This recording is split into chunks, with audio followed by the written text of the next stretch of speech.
मधुबन। इसके लेखक हैं अनुराग वर्मा।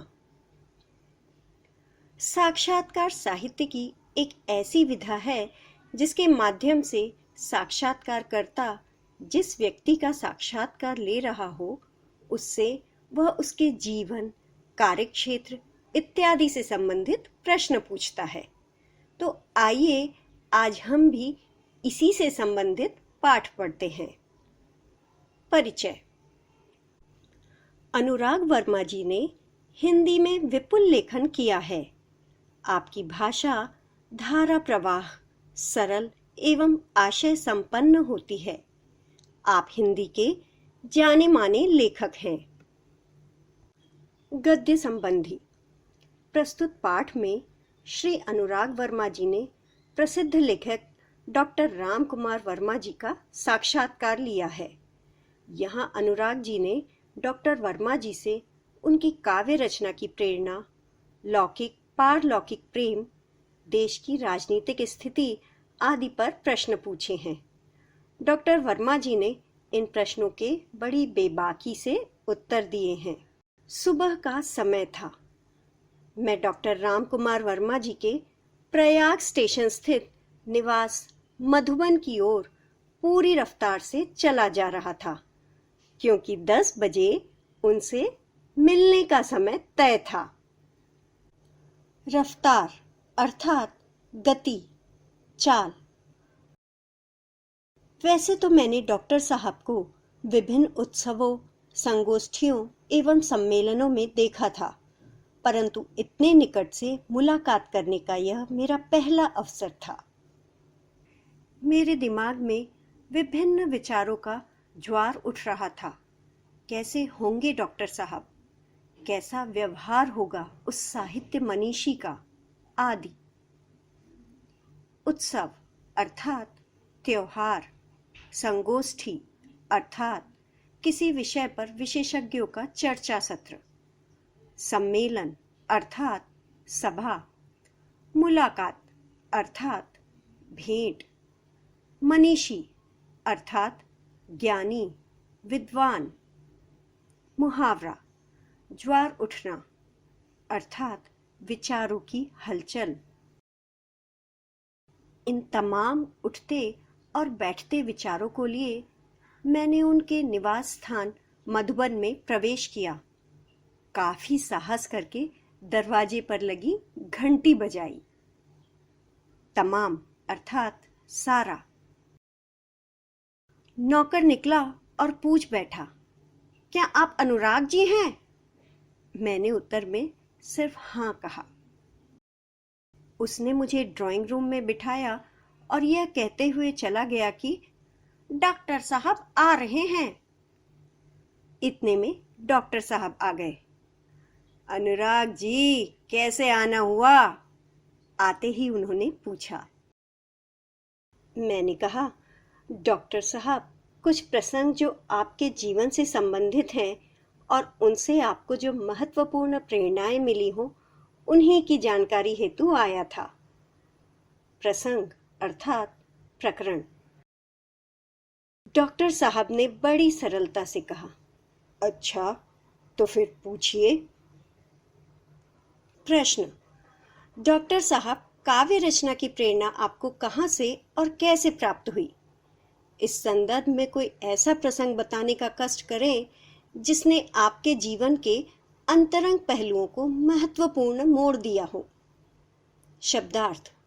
प्रेरणा अर्थात प्रेरक, संदर्भ अर्थात वर्णित प्रसंग, कष्ट अर्थात पीड़ा, अंतरंग अर्थात घनिष्ठ।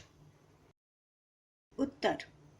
पहले तो मेरे जीवन में समाज की अंधव्यवस्था के प्रति विद्रोह अपने आप ही उदित हुआ। सन 1921 में जब मैं केवल 15.5 वर्ष का था, गांधी जी के असहयोग आंदोलन में पारिवारिक एवं सामाजिक व्यवधानों से संघर्ष करते हुए मैंने भाग लिया। असहयोग अर्थात किसी कार्य में सहयोग न करना, व्यवधान अर्थात बाधा। उस समय स्कूल छोड़ने की बात तो सोची भी नहीं जा सकती थी, मगर मध्य प्रदेश के अंतर्गत नरसिंहपुर में मौलाना शौकत अली साहब आए और बोले, गांधी जी ने कहा है कि अंग्रेजी की तालीम गुलाम बनाने का एक नुस्खा है। तत्पश्चात आवाज तेज करते हुए कहने लगे, है कोई माई का लाल जो कह दे कि मैं कल से स्कूल नहीं आऊंगा? अंतर्गत अर्थात सम्मिलित, भीतरी, तालीम अर्थात शिक्षा, उपदेश, नुस्खा अर्थात उपाय, युक्ति, तत्पश्चात अर्थात उसके बाद। मैंने अपनी माँ के आगे बड़ी ही श्रद्धा से स्कूल न जाने की घोषणा कर दी। सभी लोग सकते में आ गए।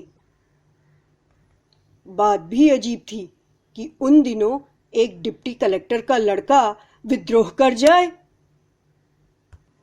मुहावरा सकते में आना अर्थात घबराना, अति भयभीत होना। लोगों ने समझाया, पिताजी की नौकरी की बात कही, परंतु मैं घर से निकल पड़ा क्योंकि गांधी जी का आदेश मानना था। इस प्रकार सर्वप्रथम मैंने सत्य एवं देश के लिए विद्रोह किया। तब तक मैं 16 वर्ष का हो चुका था और राष्ट्रीय ध्वज लेकर नगर में प्रभात फेरी भी किया करता था। प्रभात फेरी अर्थात प्रचार आदि के लिए बहुत सुबह दल बनाकर नारे लगाते हुए गांव शहर का चक्कर लगाना।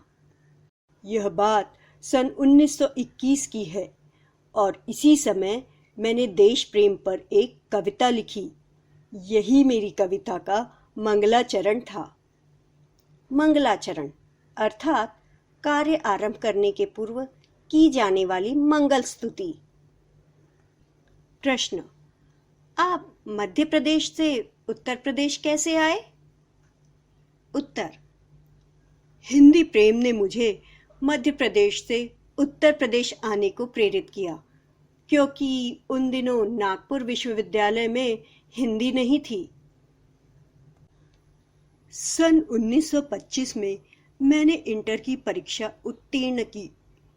तत्पश्चात उच्च शिक्षा हेतु प्रयाग विश्वविद्यालय में प्रवेश ले लिया। मैंने इसी विश्वविद्यालय से एमए की परीक्षा प्रथम श्रेणी में उत्तीर्ण की। उत्तीर्ण अर्थात पास।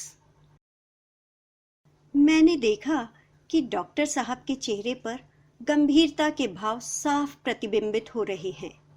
ऐसा प्रतीत हो रहा था जैसे वे अपने अतीत में खो से गए हैं।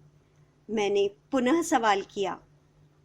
प्रतिबिंबित अर्थात जिसकी परछाई पड़ती हो।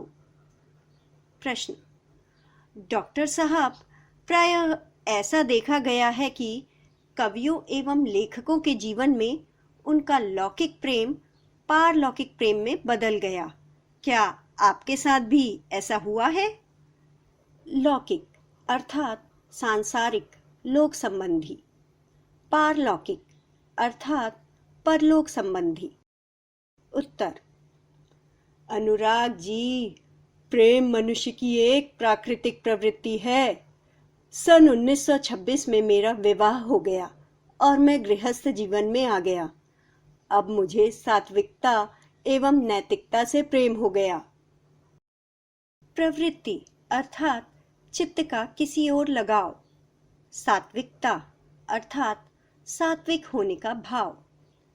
नैतिकता अर्थात नीति, नीति शास्त्र का ज्ञान एवं उसके अनुरूप किया जाने वाला आचरण।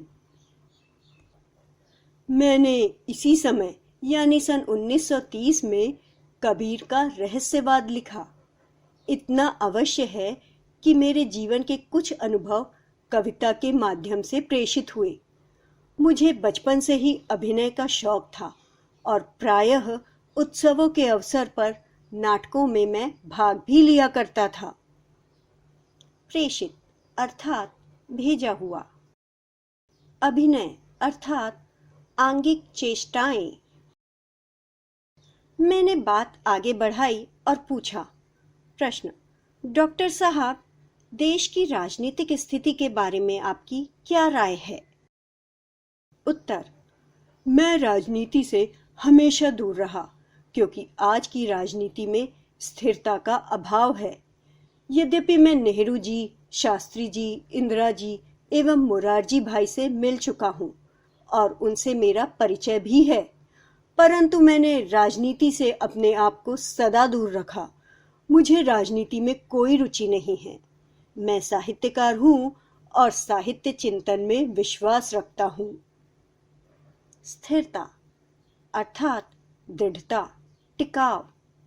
अभाव अर्थात कमी। चिंतन अर्थात ध्यान, विचार। इतना कहते हुए डॉक्टर साहब ने घड़ी देखी और बोले, अनुराग जी, मुझे 11:30 बजे एक कार्य से जाना है। तत्पश्चात उन्होंने मुझे एक कुशल अभिभावक की भांति आशीर्वाद देते हुए विदा किया। अभिभावक अर्थात देखरेख करने वाला, संरक्षक। आज हमने इस पाठ के माध्यम से प्रसिद्ध साहित्यकार डॉक्टर राम कुमार वर्मा के जीवन से संबंधित जानकारी प्राप्त की है।